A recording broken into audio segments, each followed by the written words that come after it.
Assalamualaikum warahmatullahi wabarakatuh. Perkenalkan, nama saya Hajah Kusmini SPD dari SMA Negeri 1 Mangunjaya, Kabupaten Pangandaran. Di sini saya akan memaparkan mengenai belajar bahasa Inggris untuk pemula.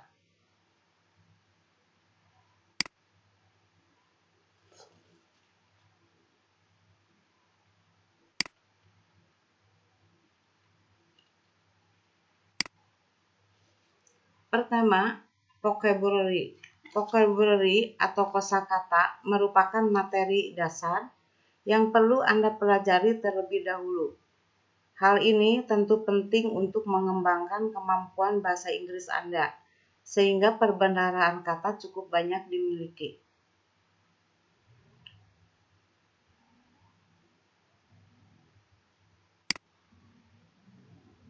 Berikutnya, grammar.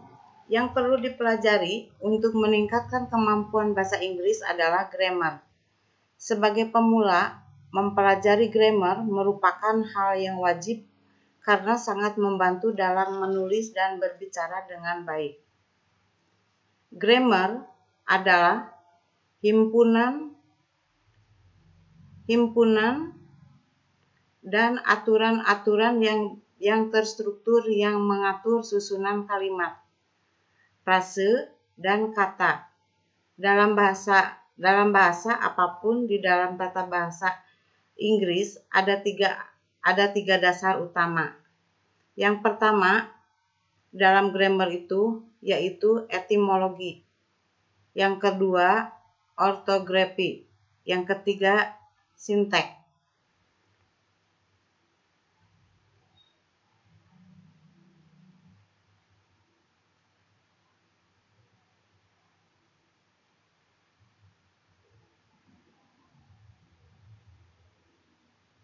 Pelajaran pertama yang didapatkan sejak bayi. Grammar merupakan pelajaran yang pertama yang didapatkan sejak bayi. Akan belajar merangkai kata menjadi sebuah kalimat. Kegunaan grammar menyusun sebuah kalimat dengan susunan yang lengkap. Hal ini untuk menghindari terjadinya kesalahan pemahaman akibat tidak jelasnya sebuah kalimat.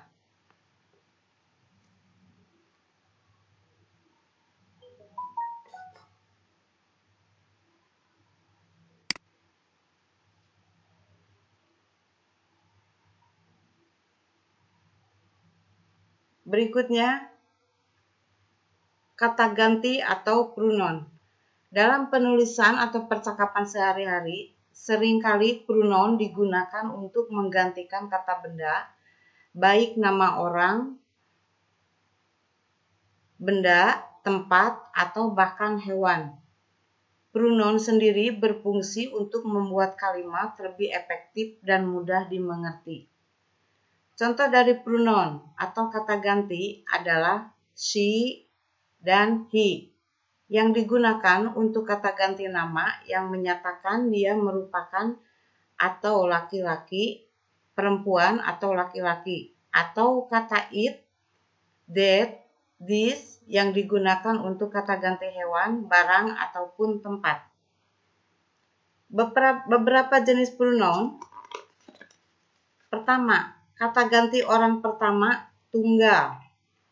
Subjeknya adalah I. Kata ganti berikutnya yang kedua, kata ganti orang kedua. Subjek pronounnya you. Yang ketiga, kata ganti orang ketiga tunggal, yaitu she, he, dan it.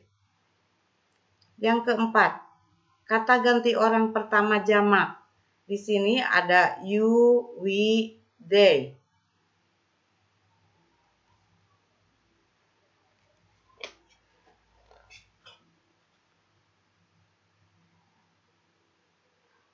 Di sini akan saya contohkan. Seperti di sini ada kata si. Kata si digunakan untuk kata ganti nama perempuan. Contohnya, Mira. Mira. Mira kalau dalam kalimat, misalkan satu buah kalimat positif. Mira play volleyball. Nah, Miranya di sini bisa diganti menjadi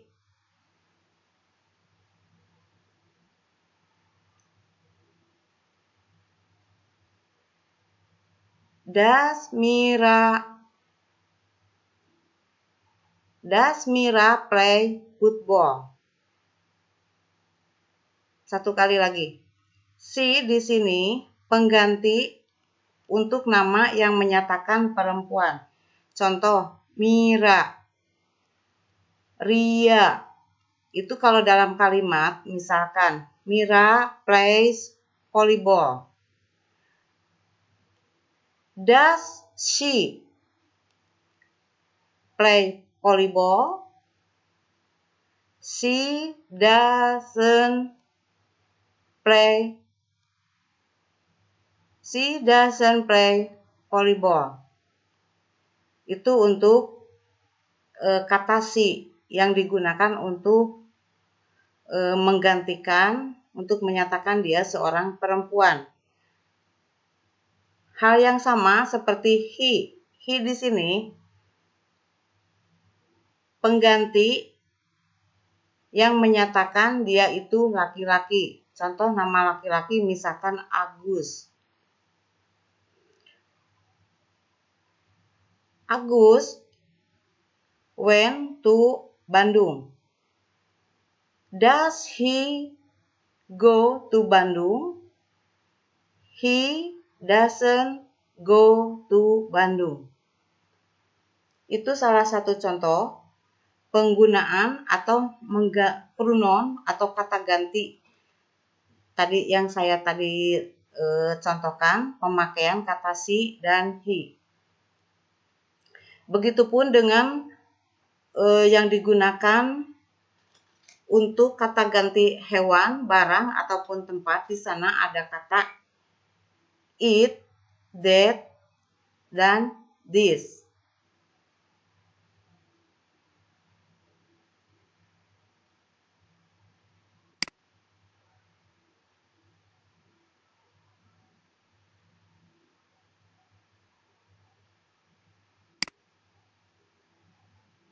Berikutnya, kata bantu atau to be.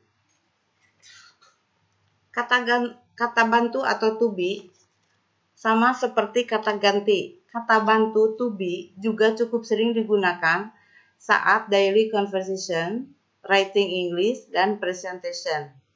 Dengan begitu, penting sekali untuk mempelajarinya. To be atau kata ganti terdiri dari is, am, are, yang masing-masing kata memiliki pasangan untuk subjek untuk melengkapi kata tersebut, yakni I, you, we, they, she, he, dan it. Misalnya, pada kata pasangan adalah am, kemudian untuk you, we, they menggunakan kata are, serta she dan he menggunakan kata is.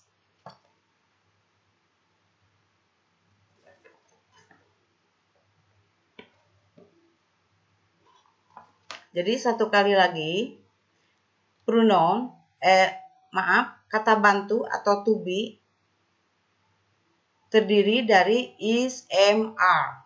Penggunaannya is untuk subjek I, is untuk kata ganti she dan he atau it, am subjeknya I, sedangkan are subjeknya bisa digunakan you, we, they.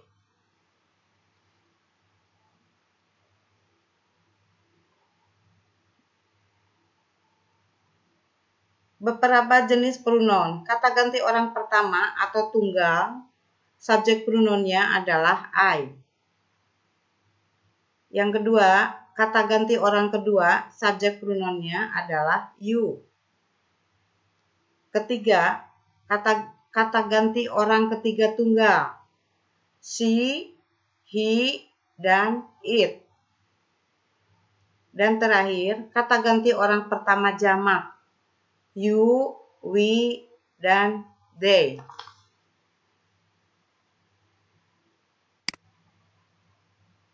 Sekarang tenses. Tenses, materi grammar yang satu ini memerlukan waktu yang cukup lama. Untuk memahami setiap bagian seperti yang diketahui, tenses memiliki 16 bagian. Dengan fungsi dan penggunaan yang berbeda setiap bagiannya. Akan tetapi, bagi para pemula tidak harus sekaligus dipelajari semua. Cukup mempelajari 3 materi dasar tenses sebagai permulaan, yaitu simple present, kedua simple past tense, dan ketiga present continuous tense. Selain mempelajari materi dasar di atas, Anda juga dapat menggunakan cara lain untuk meningkatkan kemampuan dan belajar bahasa Inggris. Misalkan, Anda dapat menyaksikan acara televisi atau film berbahasa Inggris. Sekarang saya akan menerangkan satu persatu contoh tenses simple present. Simple present menerangkan sesuatu yang dilakukan tanpa menerangkan waktu. Satu kali lagi. Simple present menerangkan sesuatu yang dilakukan tanpa menerangkan waktu. Contoh, Rudy plays football.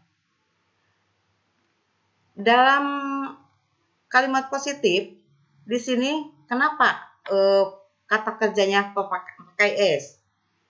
Karena di sana Rudy orang ketiga tunggal. Dan di sini dalam present tense karena tidak ada to be, maka harus ada kata bantu do dan does.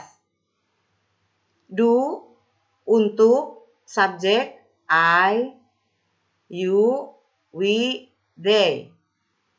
Sedangkan does digunakan untuk subjek orang ketiga tunggal. Nama orang, nama tempat, nama hewan, she, dan he. Saya contohkan satu kali lagi. Rudy plays football. Karena di sini Rudy sebagai orang ketiga tunggal, maka kata bantunya menggunakan does. Does Rudy play football? Hati-hati, di sini kata kerja untuk kalimat interrogatif tidak usah lagi pakai S. Jadi kembali ke kata dasar. Negatif. Rudy does not play football. Atau bisa diganti dengan Rudy doesn't play football. Sekarang yang kedua, saya akan mencontohkan past tense. Keterangan waktunya adalah lampau, sudah terjadi. Di dalam past tense, di sini tidak ada to be, maka kita harus memakai kata bantu did untuk kalimat interrogatif dan negatif. Contoh, I went to Bali. When kata kerja kedua daripada go. I went to Bali. Did I atau bisa diganti dengan you kalau dalam interrogatif. Did you go to Bali? Dalam kalimat negatif, I didn't go to Bali.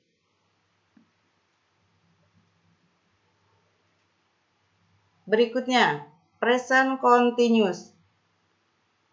Menerangkan sesuatu sedang dilakukan sekarang, jadi sedang terjadi.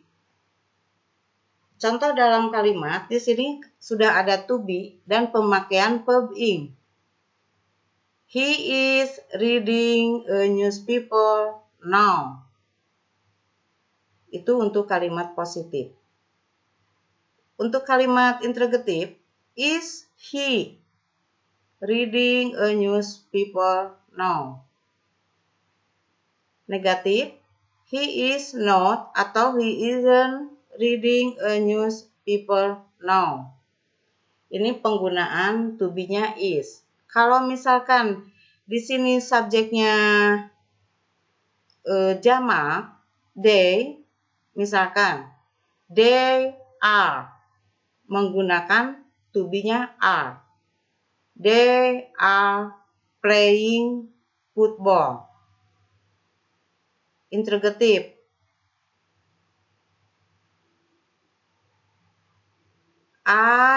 they playing football. They are not playing football.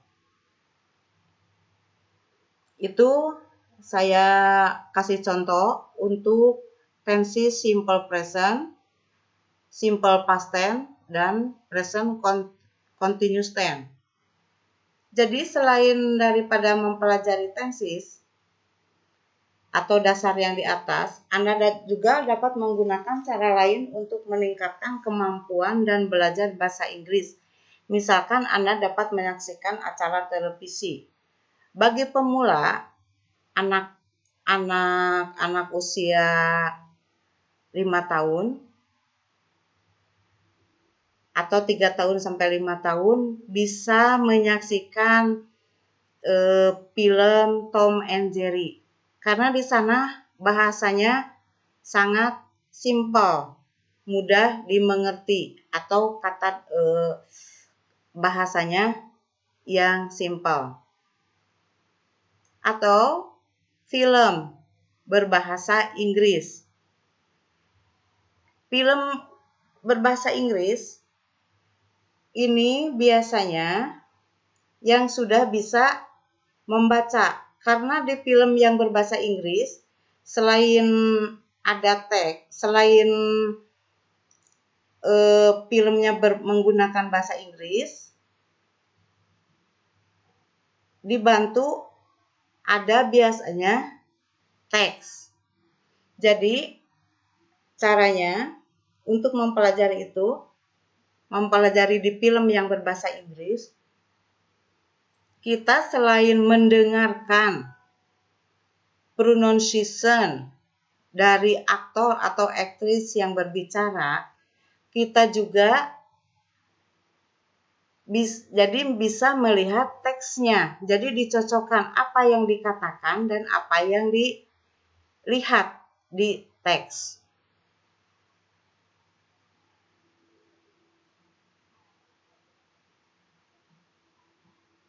Jadi kesimpulannya, untuk belajar bahasa Inggris bagi pemula, yang pertama saya ingatkan kembali vocabulary atau kosakata. Kosakata di sini atau untuk perbendaharaan kata, kita tidak usah menghafal dari kamus karena itu membutuhkan waktu yang pasti lama sekali. Kita bisa mencari dari media yang lain. Contoh misalkan, kalau dalam pelajaran bahasa Inggris ada translation. Jadi, anak bisa sambil membuka kamus.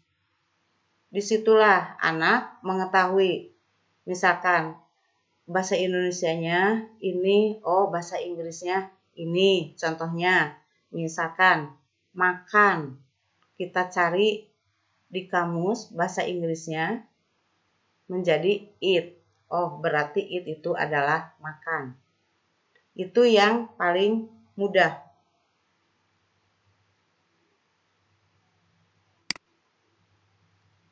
Berikutnya, grammar.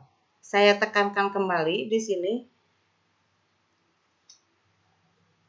Untuk dipelajari, meningkatkan kemampuan bahasa Inggris dalam grammar. Sebagai pemula, mempelajari grammar merupakan hal yang wajib karena sangat membantu dan menulis dan berbicara dengan baik.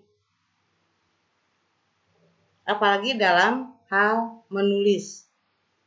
Jadi harus betul tata kalimatnya.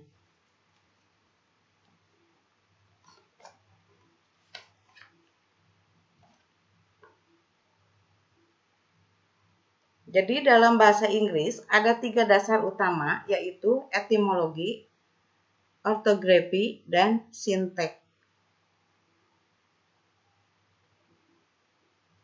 Kegunaan grammar menyusun sebuah kalimat dengan susunan yang lengkap. Jadi tidak acak-acakan. Hal ini untuk menghindari terjadinya kesalahpahaman akibat tidak jelasnya sebuah kalimat. Kata ganti pronoun. Kata ganti pronoun atau percakapan sehari-hari ini dalam penulisan percakapan sehari-hari seringkali pronoun digunakan untuk menggantikan kata benda, baik nama orang, benda, tempat, atau bahkan hewan. Pronoun sendiri berfungsi untuk membuat kalimat lebih efektif dan mudah dimengerti. Contoh dari pronoun, kata ganti adalah di sini contohkan she dan he yang digunakan untuk kata ganti nama yang menyatakan dia perempuan atau laki-laki. She di sini merupakan kata ganti nama yang menyatakan dia adalah perempuan. Dan he kata ganti nama yang menyatakan dia seorang laki-laki. Atau kata it, that, dan this yang digunakan untuk kata ganti hewan, barang, ataupun tempat.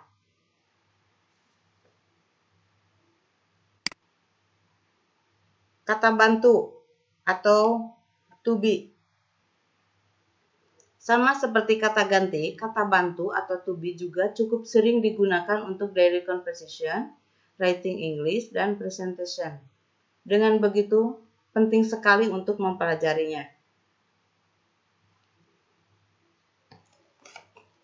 To be atau kata ganti terdiri dari is, am, are. Masing-masing kata memiliki pasangan atau subjek untuk melengkapi kata tersebut, yakni di sini subjek I, you, we, they, she, he, dan it. Misalnya, pada kata atau pasangan I adalah am. Kemudian untuk you, we, they menggunakan kata a. Serta she dan he menggunakan kata is.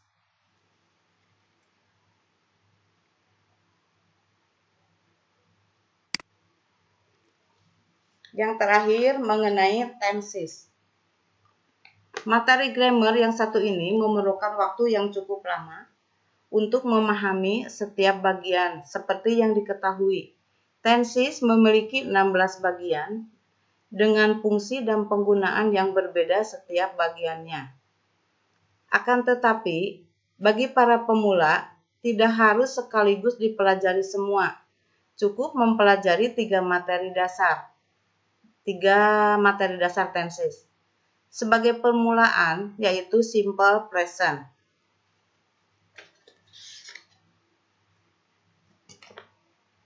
Simple present menerangkan sesuatu yang dilakukan tanpa menerangkan waktu. Contohnya, tadi sudah dijelaskan, tetapi saya akan mengingatkan kembali. Contoh kalimat tenses present tense. Rudy plays football. Does Rudy play football? Rudy doesn't atau does not play football. Sekarang tenses yang kedua. Lampau atau sudah dilakukan. Contoh kalimatnya, I went to Bali. Did you go to Bali? I didn't atau I did not go to Bali. Dan yang terakhir, present continuous. Menerangkan sesuatu yang sedang dilakukan sekarang. Contoh kalimat dalam positif. He is reading a newspaper now. Interrogative. Is he reading a newspaper now? Negatif. He is not reading a newspaper now. Mungkin yang dapat saya sampaikan cukup sekian. Terima kasih atas perhatiannya. Wassalamualaikum warahmatullahi wabarakatuh. Terima kasih.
Sudah selesai Bu, tinggal masuk.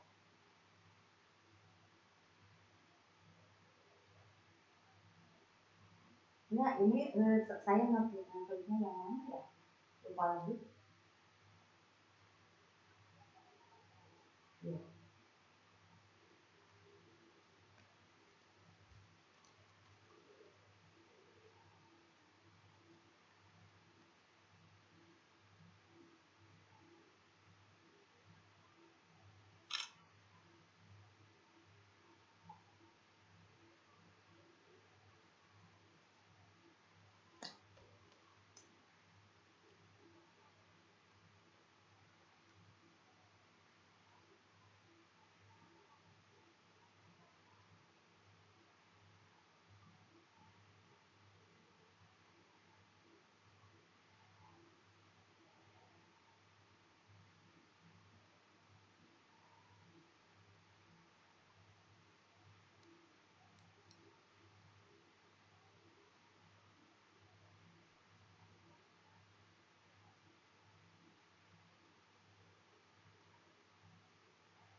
Klik stop.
Halo Pak, jadi sayang, saya tuh sudah ngerekam, tapi nggak bisa nyetopnya di mana caranya?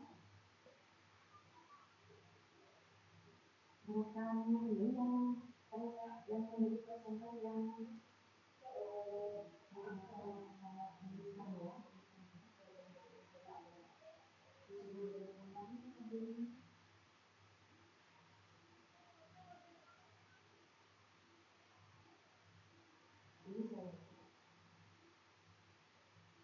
bisa ini saya lagi ngerekam, ngerekamnya, tapi saya mau nyetop kalau bisa cepat gitu.